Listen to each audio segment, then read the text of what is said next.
Anjali Razdan, Principal AMSP Obil Reddy School. She is a role model, an inspiration, and a guiding factor to not just the students and the teachers in her school, but also to her peers across the community. She has 35 plus years of very rich academic experience, and which we are going to bank upon today. Um, she is the person behind many wonderful initiatives in the education sector, and something that to even to today the rest of her peers and her colleagues fall back upon. So here is to Ms. Anjali Razdan, and today Life Skills 360 is having an exclusive chat with ma'am to get her inputs on something which is very critical for the student's life. Good afternoon, ma'am. Very nice meeting you. And there is a lot of buzz in our country on academics. There is a lot of focus on core academics for the student to learn. But there is certain something that is missing in the students. When they end up their school education or college education, university education, when they come to the to live their life, to make their careers, there is certain something that is missing, which we would like to call as life skills. So, what, according to you, do you think? What do you think is the importance of teaching those kind of life skills from a school level? What do you think is the importance of life skills in a child's life? I think it's extremely important. There's no doubt about life skills. Only thing is that in the past, these life skills were taught automatically from home, from big families. They came in, each member of the family contributed to the life skills. But today, because the family is now broken into very smaller units called nuclear family, so there is no input to giving that kind of thing from home. Very little input is there. So therefore, as you rightly said, there is a lack of these skills which you observe. A lot of people are saying that these skills are not observable even when they do IIT for that matter. They fall flat on their faces the moment they have to encounter a problem. Even a lot of education doesn't mean a lot of life skills. It means that it is a lack of certain things which they cannot cope up. So if there is no support from home, so what does one do for making a holistic individual? So schools have to come forward because the next place for a child between home and the other world is the school. So schools have to take up initiative to see that there is something which they can add on to the child's should I say enrichment program by which they can cope up with life. So in my opinion, it is top of the list. Now, how we do it, when we do it, where we do it is another complete question altogether.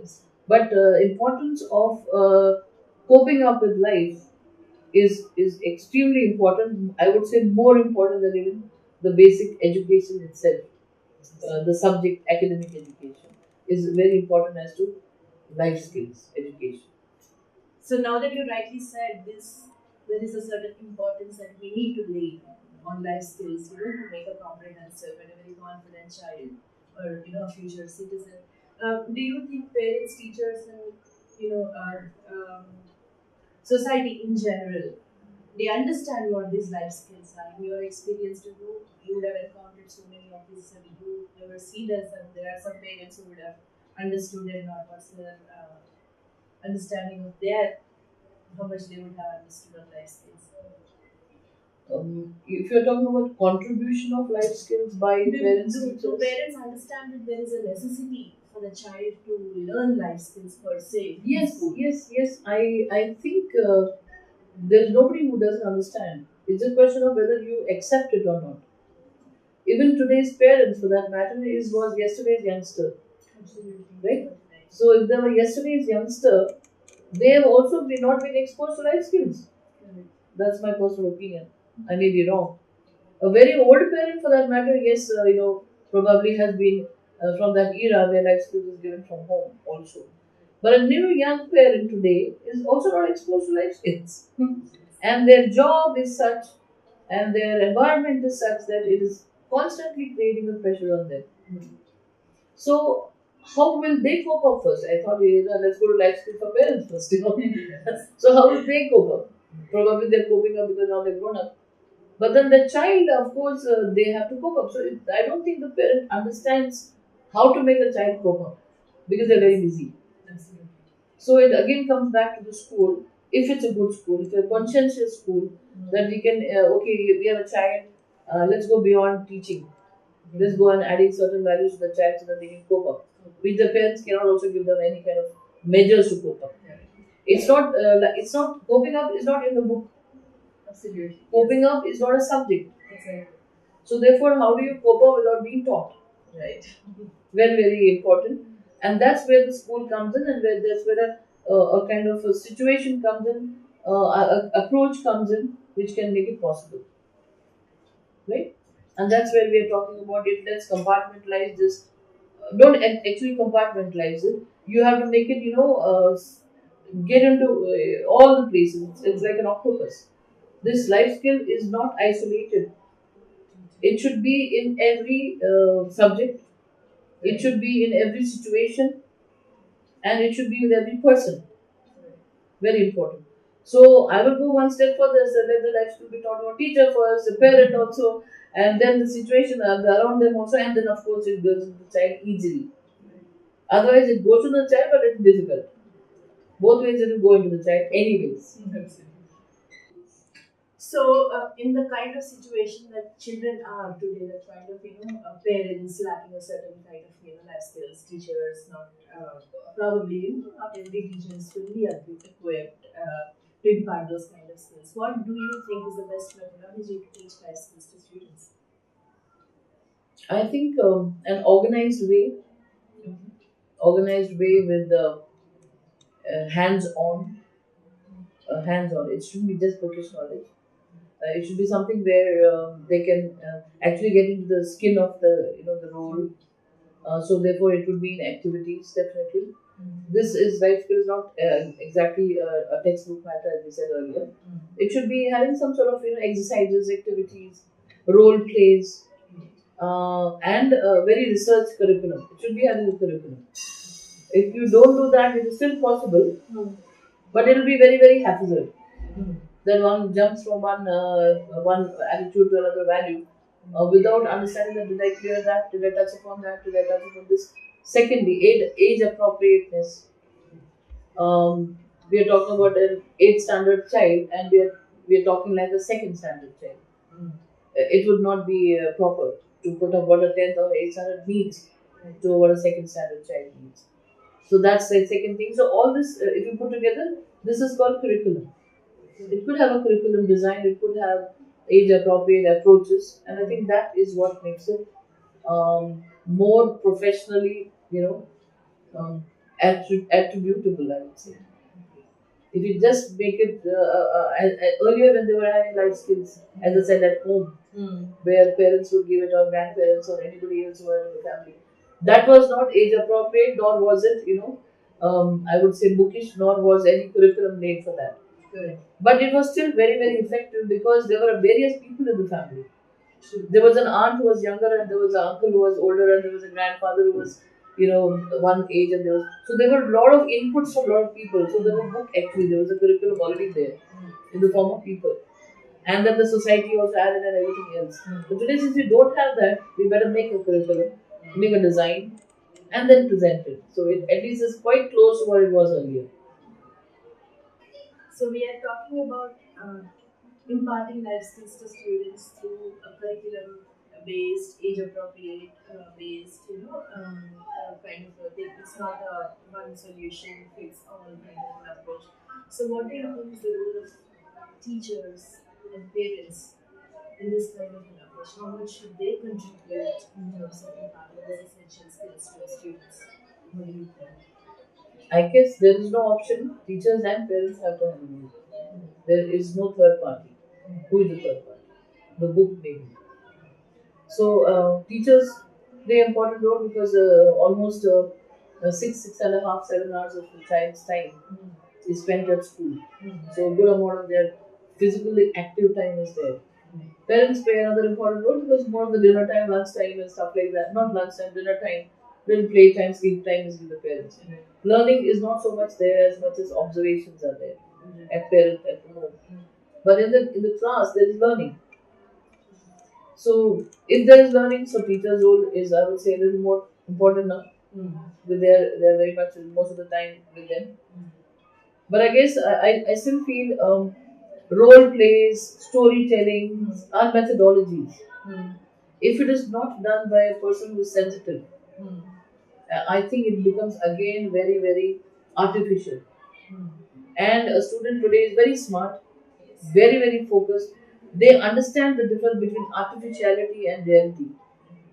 And it will show. It will show immediately when a person is just saying it for the sake of saying it, and when a person is saying or meaning it with heart.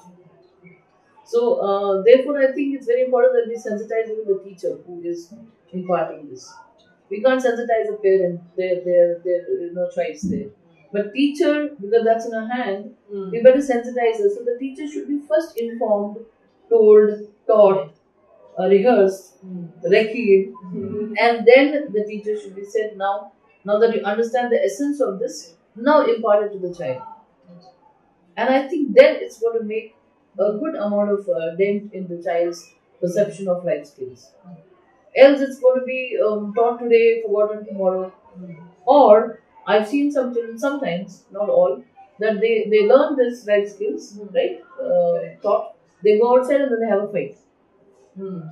Period.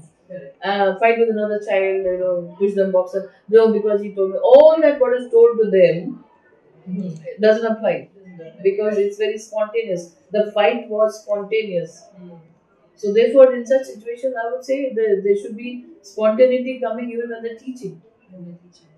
So very important that a teacher has to be sensitive, very sensitive person, a good human being fundamentally. I think you can't be a bad human being and teach life skills. Valid point, yes. So I think we have to choose the teacher before implementing. Yes. So we talked about role plays and skills and application oriented teaching for life skills. In your very very rich and very productive, I would say, career, what kind of difference did you see in imparting certain things using this kind of alternate pedagogical tools like workers, etc., vis-a-vis the classroom training? Will that kind of role plays, application oriented teaching, will it be very efficient in teaching these life skills, which are much more critical than the regular academic skills? As I said earlier, no academic subject should be taught outside the purview of life skills. Right. I think they should form a bedrock of all subjects. In every subject, you can have life skills subtly integrated. Right. It need not be a complete new subject. Then it looks like, will it be assessed? Will I get marks? Right? So if you take chemistry, take physics, take mathematics, take languages, everything has life skills in it. Now that's for the teacher to understand. So how do I put my life skills value orientation in my subject?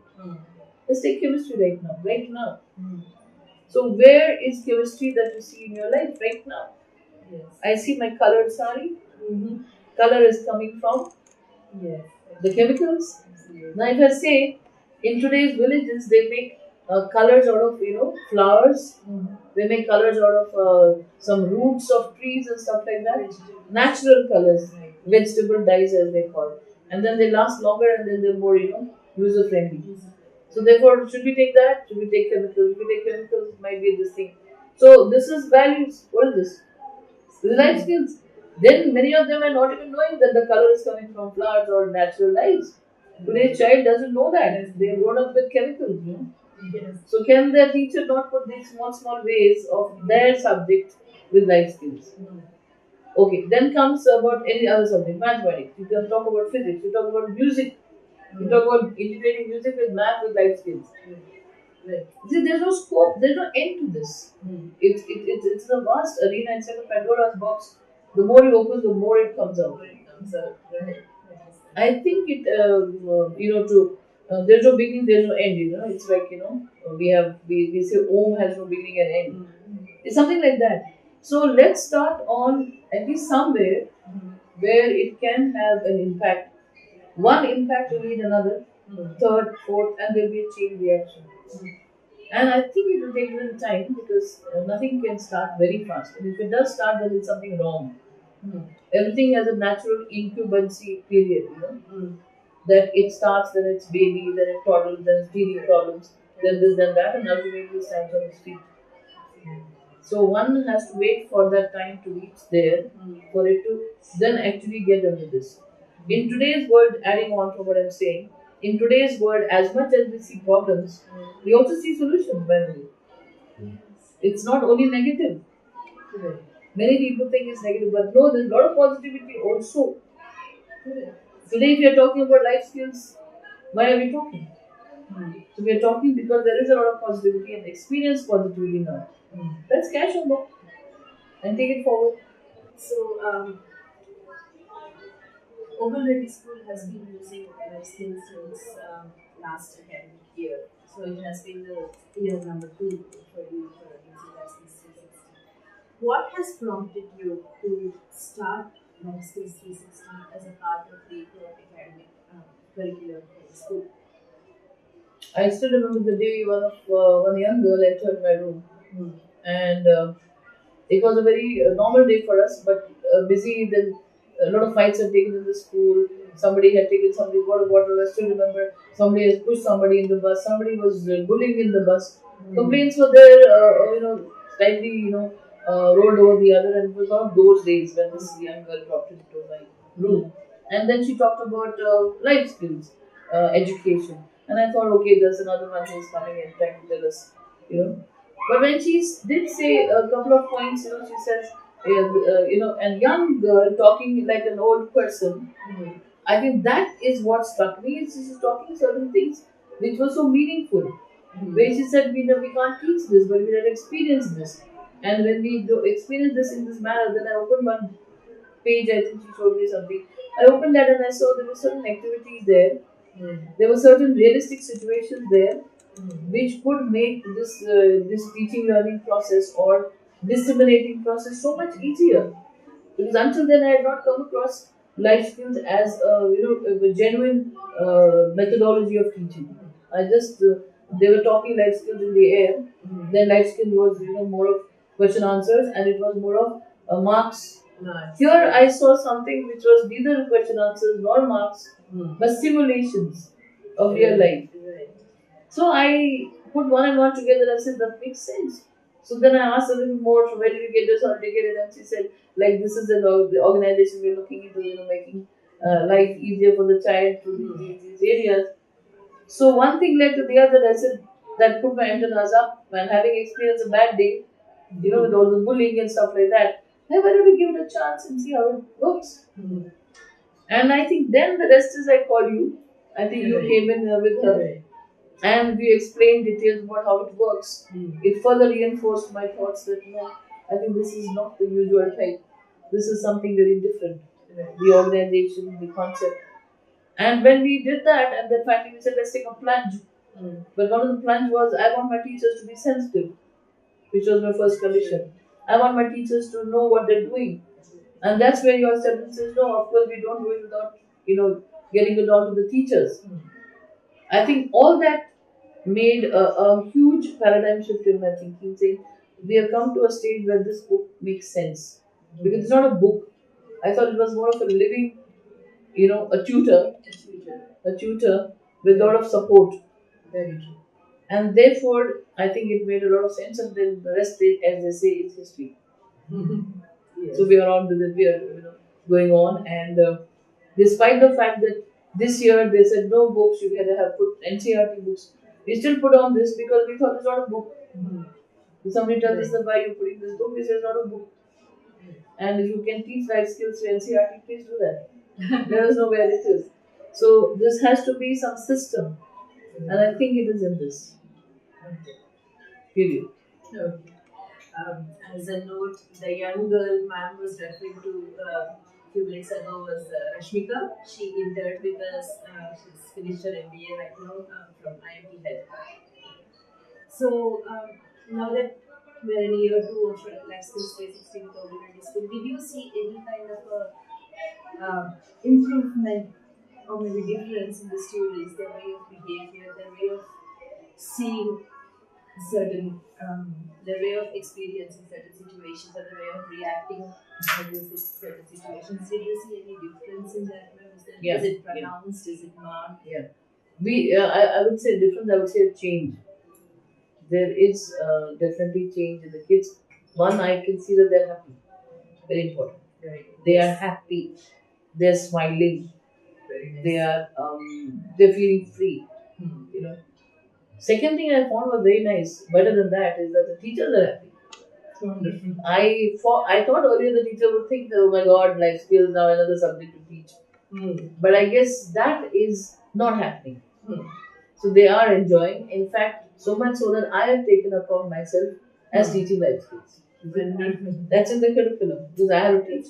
So and I took it deliberately for two reasons. One is that I don't have time, obviously in my working, and this would be one area which is close to my heart. You don't have to teach anything; you have to just experience it. This comes out. Number one. Number two is I don't have to give marks of correction. Yes. So therefore, I said, why don't I take? So I gave it to my HMs also. I gave it to myself also. Let's take life skills in between. And then I also kept a shadow teacher in between the day I can't go to a class or so. My shadow teacher would go there, and that's how it goes on. So it's a win-win situation. The children are happy, the teachers are happy, and I'm happy. And we don't have any bookish knowledges, so we just go on with our system. But I would say that it should be in a much wider sense. By wider sense, I mean, I was talking to a teacher the other day, and I said, so how do you think the kids are okay? They said, yes, they're fine. They're seeing improvement. I will not like to quote, but then we had another institutions which were doing leadership skills, calling it in a different way, leadership, excellence, through humanity, and so on. Now that looked like it's thrust upon the kids. That was also happening a couple of years back to us, and including last year. It was looking like thrust, and then they used to say, "We'd like to know the reaction of how they are." When we found children were absconding sometimes in the class, that itself spoke for that. Yes. Why would they abscond to go to that class? Right. And then the teacher was asked to give a report after that and stuff like that. It was very rigid. So I asked the teacher, I said, what do you think did this and that? They said, no, there's no rigidity here. It's fine. It's just flowing. Nobody's absconding. We are all fighting, screaming, yelling, and that's life skills. Nice. So I guess that is possibly your answer that yes, they are happy, and that's one of the reasons that a school starts, that the children should be happy. They should, when they go back 10 years later, they should look at the school and say, I was happy. I was happy in the school. Not I studied math. Right. But I was happy. Right. That's very important. And if they are, so that answers for itself. Very nice to know that. Would you have received any kind of feedback, so to speak, from your parents? Did anybody come and tell you that, hey, you're doing this? I received it from your own school. Okay. But I was just no, asking. I did not receive, but maybe because I didn't receive for other things also. So it may not be that just for this. Yes, one of the things which most of our parents, I think that we should put in our life skills now. I tell you what it is. Everybody in our society, as Indians, I'm a very proud Indian, by the way, but that's what I don't like about here is we know how to only criticize. Right. We know how to, bring down the value, and we love it, and we are experts in that. Yes. But we do not know how to appreciate. That's a basic DNA. We are made up like this. Any complaint, complain it first. So when there are a lot of parent-teacher meetings, and even when I take workshops with my teachers, I'm a teacher trainer, I tell them, learn this thing up from the West. This art of appreciation. We might not learn other things, but learn this part at least. Yes. Even smallest things, if the table is nice, they'll say, wow, what a nice table. Others might say, what's so big about it? The table. Right. I've seen it 100 times. But can you appreciate that even 100 times? What's wrong with that? That's what we can't do. So when a parent comes, a parent teacher meeting, this is wrong, that is wrong, that's wrong. And then they also silently say, but that is nice. I said, if you're so silently saying it, please say loudly. Say loudly, write a letter to us, right. Email to us saying that, oh, we love this was nice. Right. Ma'am, then the flow starts. I initiate that. Then the flow starts from all the parents there. Yes, I found my child in this. Yes, but why did it start by my poking? Right. Why couldn't it come spontaneously? What came spontaneously from all of you was That third fan was not working in out of three fans. Right? That was not doing, that was not. Did you see that there's something else we added on? Did you see we have provided faucets now just to all the washrooms? Did you already talk about the stink part of it? But then now you're talking about the faucets that we fitted into the washrooms? No, we saw that. We saw it. Very nice. Say that. So that nice part is genetically not present in us. So if they don't say, it's okay. You can feel from their, I would say the body language, then it's okay. It's good. So no complaint is a compliment. Totally. Yeah, I think it's a compliment. But I wish they could say that. I know, I agree. I completely agree. Yeah, it's nice. So, you as a principal academician who had experienced Life Skills 360 and you've actually seen the difference it makes in teachers as well as students, how would you endorse or recommend Life Skills 360 to your, to the rest of your peers, rest of the teachers, rest of the students? How would you recommend this? You don't need it. I think if anybody is watching this, itself would understand that it's good. I am not novice to this profession. This is my 38th year, in fact more than that. And if a person with 38, 39 years experience is saying that there's something nice, I think whoever is listening should understand that it must be nice. Right. Because if I was just around 2 years down the line, I would have said it. People can say, oh, yeah, yes, it's okay. But with this, and not only from here, I began my career in Mumbai. I'm born and brought up there. I went to Kolkata around 23 years. I'm here for the last 10 years plus. So east, west, north, south. I've been all across four corners of the world. I'm from the north also. So if I'm saying with the input of all the four corners of the country. And I guess when I'm saying this as something nice, I think it should mean there's something nice about it. So we don't need more of endorsements rather than believing in a person who has been experienced in this profession for so many years. It's good. So your experience and your words actually, it's good. Much more encouragement. It was not good. It's not good. We're blunt enough to say that. Absolutely. As simple as that. So, thank you so much, ma'am, for your time this evening. I know you have pleasure. had a very, very busy schedule. You're going to have a busy schedule ahead as well. Life skills. Teaching us to smile at the end of the day. That's, I would take it as a compliment. Thank you very much for your time. Life Skills 360 has done two skits with the two role plays with the students of classes 7 and 8 and their teachers at AMS PO Reddy Public School. The children, I must say, were so excited, so enthusiastic to the extent that they wanted us to shoot and reshoot the skit till they were satisfied. And the way they were forthcoming with their ideas, the way they were, trying to improvise it on the right there, when they were actually doing it, it was awesome. And I must say, the bunch of kids and the teachers are so awesome, so excellent that it was really an experience that our team would cherish for a long, long time to come. Thank you so much for your able guidance on that, ma'am, and thank you very, very much for your continuous encouragement. It kind of goes to show us that we are on the right track, doing something that is so useful and meaningful for the children who are the future of our society. So appreciate so much. All I can say is keep it up. Thank you very much. We will try our best.